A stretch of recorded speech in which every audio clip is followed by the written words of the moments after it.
Yang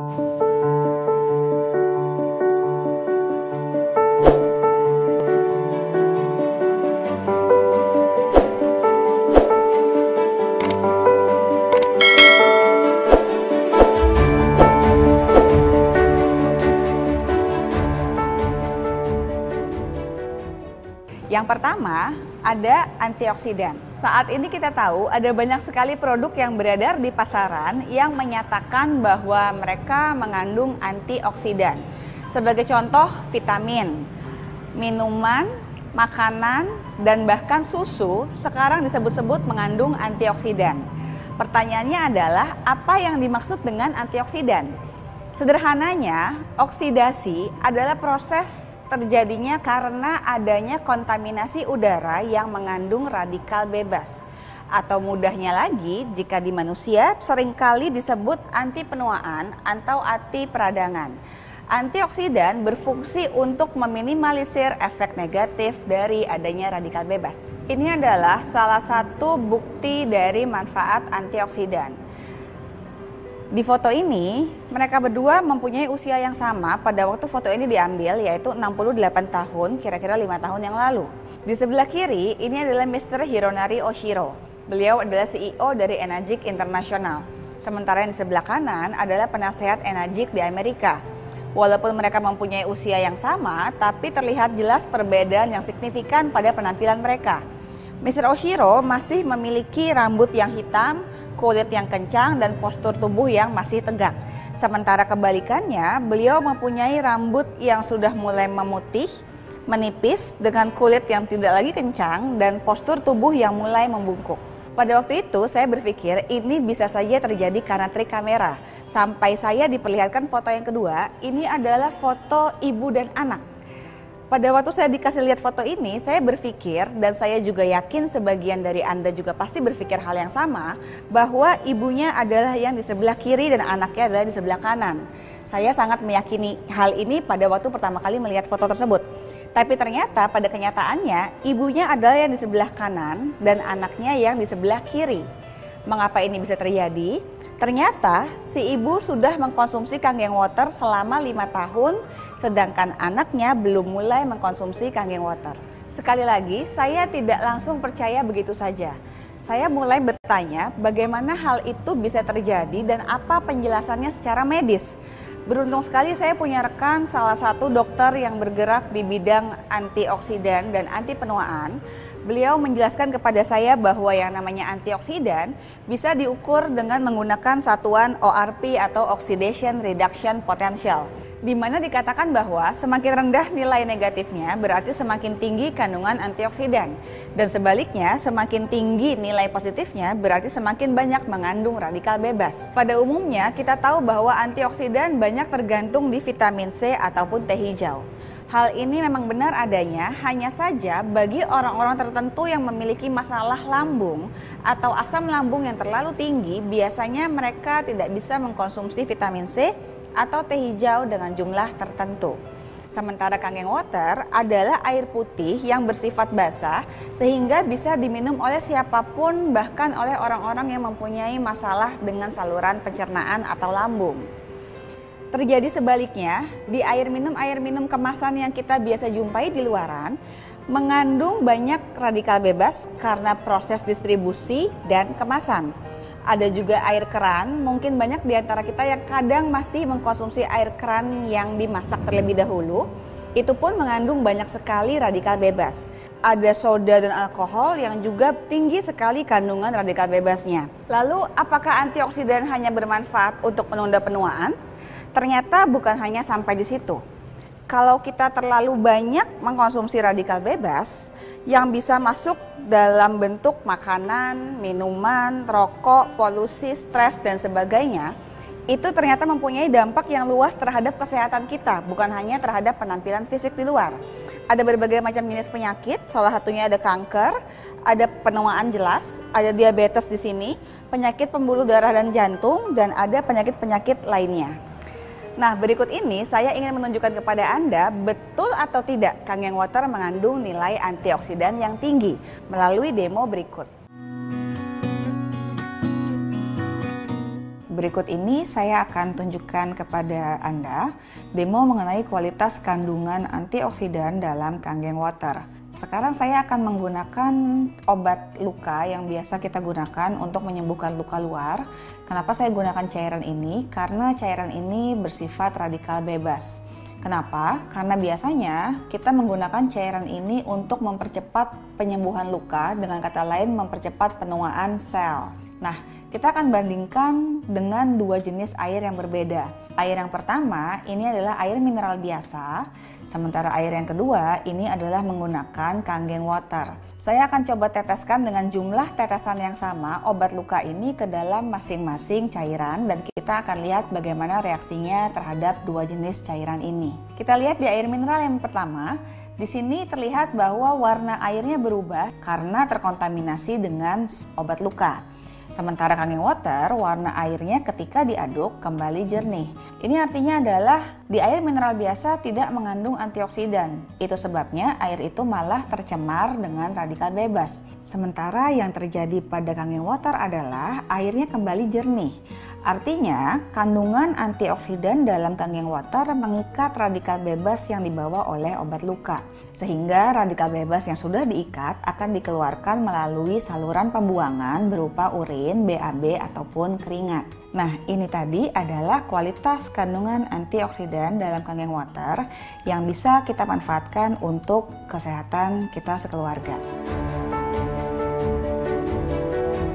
Penjelasan sederhana dari microcluster adalah sekumpulan jumlah molekul yang ada di dalam cairan. Cairan pada umumnya dalam satu kelompok molekul atau cluster terdiri dari 15 sampai 20 molekul.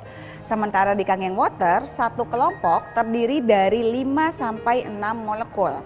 Dikarenakan jumlah yang lebih sedikit, menyebabkan ukuran kelompok molekulnya lebih kecil sehingga lebih mudah diserap ke dalam sel tubuh manusia. Dengan kata lain, kandungan molekul dalam Kangen Water menyerupai kandungan molekul dalam air putih biasa dengan kondisi hangat atau mendidih. Masalahnya tidak semua orang bisa atau jarang sekali ada orang yang sanggup meminum air putih dengan kondisi panas atau mendidih. Lalu apa manfaatnya kalau kita konsumsi air putih dengan jumlah molekul yang lebih kecil atau lebih sedikit? Dalam sel tubuh manusia ada pori-pori bernama aquaporin. Pori-pori dalam sel tubuh kita hanya mampu menyerap cairan dengan jumlah molekul di bawah 10. Itu sebabnya seringkali kalau kita minum air dengan suhu dingin, kita seringkali merasa kembung karena air dengan suhu dingin mempunyai ukuran molekul yang lebih besar dibandingkan dengan air biasa, apalagi jika dibandingkan dengan air yang panas atau mendidih. Lalu apa manfaatnya jika kita mengkonsumsi air yang mempunyai sifat mudah diserap ke dalam tubuh? Ini salah satu contohnya. Ini adalah foto rekan kami Joko yang diambil pada bulan Maret 2011 dan beberapa bulan kemudian. Beliau mengalami perubahan fisik yang signifikan karena mengganti air minum yang dikonsumsi dengan Kangen Water. Kenapa hal ini bisa terjadi? Karena 75% tubuh manusia adalah terdiri dari cairan. Kita bisa lihat di sini, ada darah, jelas banyak mengandung cairan, ada otot, otak, tulang, itu juga terdiri dari cairan. Nah, pertanyaannya adalah seberapa sehat kondisi tubuh kita sangat bergantung dengan seberapa baik cairan yang kita konsumsi harian. Artinya, kalau kita ganti air minum kita dengan cairan yang lebih berkualitas, itu akan memperingan kerja metabolisme tubuh sehingga mempermudah pembakaran lemak dalam tubuh kita. Nah, ini adalah demo yang saya akan tunjukkan kepada Anda, betul atau tidak Kangen Water mempunyai molekul yang kecil setara dengan air mendidih. Kita lihat di demo berikut. Oke, berikut ini kita akan bersama-sama saksikan bagaimana kualitas microcluster dalam Kangen Water, di mana dikatakan bahwa microcluster ini mempunyai karakter yang sangat mirip dengan air mendidih. Di sini kita akan menggunakan teh hijau. Kenapa teh hijau? Karena teh ini merupakan salah satu jenis teh yang bisa dikatakan paling sulit larut di air hangat. Biasanya harus mendidih atau direbus sekalian bersama airnya. Di gelas pertama, saya akan coba seduh teh hijau dengan menggunakan air mineral biasa dengan suhu ruang. Kita bisa lihat di sini, pada waktu kita coba seduh tehnya menggunakan air mineral biasa, tidak ada reaksi apa-apa. Memang umum terjadi kalau kita mau menyeduh teh hijau harus menggunakan air yang mendidih. Tapi mungkin bisa jadi ini tidak larut karena daun tehnya masih kering. Kita coba di gelas kedua dengan menggunakan air mineral yang sama, apakah akan terjadi reaksi yang berbeda? Nyatanya reaksinya tidak jauh berbeda dibandingkan dengan gelas pertama. Tehnya tetap tidak bisa diseduh dengan baik, airnya juga berwarna jernih. Kita bandingkan dengan gelas yang ketiga menggunakan Kangen Water. Di sini saya akan coba seduh teh hijaunya dengan menggunakan Kangen Water. Anda bisa bandingkan di gelas Kangen Water ini dibandingkan dengan gelas pertama dan gelas kedua. Terjadi perubahan warna yang signifikan di mana sari tehnya mulai keluar, padahal suhunya sama dengan air putih di gelas pertama dan gelas kedua. Oke, mungkin bisa jadi ini terjadi secara kebetulan karena daun tehnya sudah menyerap air dengan lebih banyak misalkan. Kita coba di gelas keempat dengan menggunakan lagi-lagi air mineral biasa. Apakah ada reaksi yang sama atau berbeda dibandingkan dengan gelas ketiga? Kita lihat di sini menggunakan air mineral biasa pun walaupun sebelumnya diseduh dengan Kangen Water tapi tidak muncul reaksi yang signifikan. Warna airnya tetap tidak sehijau di gelas ketiga. Kita kembalikan lagi di gelas berikutnya menggunakan Kangen Water. Kita tuangkan Kangen Water ke dalamnya. Anda bisa lihat bahwa warna tehnya berbeda jauh dibandingkan di gelas pertama, kedua, dan keempat. Ini salah satu contoh bahwa Kangen Water mempunyai karakter microcluster atau mendekati air mendidih walaupun suhunya setara dengan suhu ruang. Artinya, air ini bisa punya kemampuan penyerapan yang lebih baik dibandingkan dengan air mineral biasa. Demikian tadi adalah demo yang kami bisa perlihatkan kepada Anda tentang kualitas Kangen Water yang kedua, yaitu microcluster. Alkalit atau basa adalah lawan kata dari acidic atau asam. Di sini kita bisa lihat ada angka-angka dan warna penunjuk pH atau kandungan hidrogen dalam cairan. Awalnya saya sendiri juga kurang paham sampai saya dikasih lihat warna-warna ini. Jadi tubuh manusia mempunyai standar atau ukuran pH sendiri yang menyatakan apakah orang tersebut sehat atau tidak dilihat dari ukuran pH. pH darah manusia yang sehat adalah pH 7,365. Sedangkan pH di bawahnya atau pH 654 ke bawah adalah pH asam atau pH orang yang kurang sehat. Sebaliknya ada pH 8, 9 dan seterusnya. Ini adalah pH basa yang baik untuk kesehatan tubuh manusia. Pertanyaan saya pada waktu itu adalah, apa pengaruh pH terhadap kesehatan tubuh manusia? Karena jujur seumur hidup saya tidak pernah mendengar ada yang menyatakan bahwa kesehatan tubuh manusia diukur dari nilai pH. Ternyata 80% dari makanan yang kita konsumsi harian pH-nya ada di nilai asam. Sebagai contoh, ada pH 4 di sini. Di sini ada keju, coklat, kacang-kacangan, ada pH 5. Ada pH 6, ada beberapa jenis buah dan sayur, ini juga bersifat asam. Oke, berikutnya kita lihat demo yang ketiga, yaitu berkaitan dengan pH basa dalam Kangen Water. Di sini Anda bisa lihat ada berbagai jenis minuman yang mungkin Anda sering lihat di pasaran. Semua air di depan ini adalah merek asli sesuai dengan kemasannya, tapi kami tidak ingin menyebutkan apa mereknya. Dan kami tekankan bahwa kami tidak bermaksud menjelek-jelekan suatu merek. Di sini kami hanya ingin membandingkan tingkat pH Kangen Water dibandingkan dengan minuman-minuman lain. Sehingga Anda bisa menentukan mana minuman yang baik untuk kesehatan Anda dan mana minuman yang kurang baik jika dikonsumsi dalam jangka panjang. Nah, di sini kami akan menuangkan berbagai jenis minuman ini ke dalam gelas dan lalu kami akan gunakan pH liquid tester untuk menguji tingkat pH dari masing-masing cairan. Nah, kita lihat di sini ada air mineral.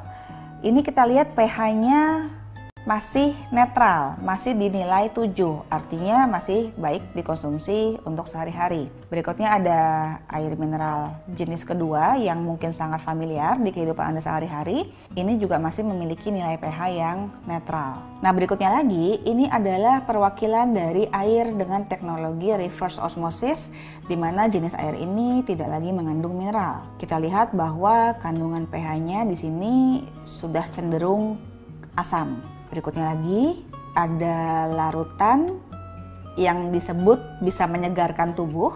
Ini juga kita bisa lihat pH-nya cenderung asam. Lalu berikutnya ada air yang mengandung oksigen. Kita juga bisa lihat pH-nya di sini cenderung asam. Berikutnya ada distilled water atau air yang sudah mengalami proses destilasi atau demineralisasi. Ini juga sama, cenderung asam. Lalu berikutnya lagi ada minuman isotonik. Kita lihat di sini pH-nya sudah sangat asam ya. Warnanya cenderung pH 3 atau 2. Setelahnya ada minuman yang disebut-sebut sebagai pengganti ion tubuh. Ini juga mengandung pH yang sangat asam. Lalu terakhir ada soda. Ini mewakili semua merek soda apapun. Kita lihat di sini pH-nya juga sangat asam. Kita sudah lihat bagaimana kandungan pH dari masing-masing cairan yang ada di depan sini. Dan terakhir ini adalah Kangen Water. Anda bisa lihat pH-nya basah. Lalu anggaplah ini adalah konsumsi minuman atau makanan yang sehari-hari masuk ke dalam tubuh kita. Kita bisa lihat apa manfaat dari Kangen Water ketika kita coba gantikan minuman kita sehari-hari dengan menggunakan Kangen Water. Di sini saya akan coba tuangkan Kangen Water ke dalam masing-masing cairan yang sudah Anda lihat pH-nya, sehingga kita akan sama-sama lihat apa manfaatnya dan bagaimana reaksinya. Nah, Anda bisa lihat di sini, di beberapa jenis air terlihat Kangen Water berfungsi untuk menetralkan pH. Dari yang tadinya pH-nya netral ataupun cenderung asam, Anda bisa lihat bahwa warnanya berubah drastis menuju basah. Tapi ada 3 jenis cairan yang di ujung yang ternyata sangat sulit dinetralisir bahkan dengan menggunakan Kangen Water. Kenapa? Menurut penelitian, 3 jenis cairan tersebut membutuhkan 1:32. Artinya, untuk setiap 1 botol minuman yang Anda konsumsi, Anda butuh 32 botol Kangen Water untuk sekedar menetralkan pH-nya. Pertanyaan berikutnya, apa yang terjadi kalau kondisi tubuh Anda sudah baik, pH Anda sudah seimbang, lalu suatu hari Anda ingin mencoba konsumsi katakanlah 3 jenis minuman yang di ujung, hanya untuk sekedar iseng-iseng coba sekali-sekali. Apa? Ini saya coba tuangkan soda ke dalam air-air yang sudah dinetralisir dengan Kangen Water. Kita lihat, hanya dengan jumlah yang sangat sedikit, katakanlah 1 tutup botol, tapi sudah punya pengaruh yang sangat kuat disebabkan karena sifat asamnya yang sangat solid. Ini kita lihat sama-sama ya. Itulah kira-kira yang terjadi di kondisi tubuh kita ketika kita memilih minuman atau makanan tertentu untuk dikonsumsi harian. Sekali lagi, saya tidak bermaksud untuk menjelekkan suatu merek atau jenis minuman tertentu. Di sini saya hanya ingin menunjukkan kepada Anda mana minuman yang baik dikonsumsi dan mana yang tidak baik dikonsumsi dalam jangka panjang. Semoga bermanfaat buat kesehatan keluarga Anda. Lalu bagaimana penjelasan manfaat dari Kangen Water terhadap kesehatan tubuh manusia? Dianalogikan seperti ikan dalam akuarium. Kalau Bapak Ibu rekan-rekan pasti pernah lihat akuarium, di situ misalnya kita kasih makan ikan-ikan di situ, di mana ikan tersebut makan, berkembang biak, buang air dan tinggal di situ. Jika airnya tidak kita ganti, lama-kelamaan akan keruh warnanya, disebabkan karena buang air yang sifatnya asam. Jika tidak dikuras dalam jangka waktu lama, bukan tidak mungkin akhirnya ikan tersebut tidak bisa bertahan hidup. Sel tubuh kita ini ada waktunya beregenerasi. Jika darah kita terlalu banyak mengandung radikal bebas atau toksin dan terlalu tinggi kadar asam di dalam darah, akhirnya sel tubuh tidak bisa regenerasi dengan sempurna atau meregenerasi lebih cepat dari jangka waktu yang seharusnya. Mengapa zaman sekarang banyak orang dengan usia relatif muda mereka sudah mengalami berbagai macam masalah kesehatan? Karena proses regenerasi selnya terjadi lebih cepat dibandingkan waktu yang seharusnya. Pada waktu selnya rusak atau tidak bisa meregenerasi dengan baik, itu akan mengganggu sistem kerja organ manusia. Sehingga itulah yang menyebabkan berbagai macam jenis penyakit mulai timbul. Pada waktu kita mengganti konsumsi air minum kita dengan air yang berkualitas, dengan pH yang basah, dengan kemampuan antioksidan dan kemampuan menyerap dengan baik ke dalam sel tubuh manusia, itu akan membantu memperbaiki kerja sel sehingga bisa regenerasi dengan sebagaimana mestinya. Sehingga lama-kelamaan akan mempunyai efek kesehatan untuk organ tubuh manusia.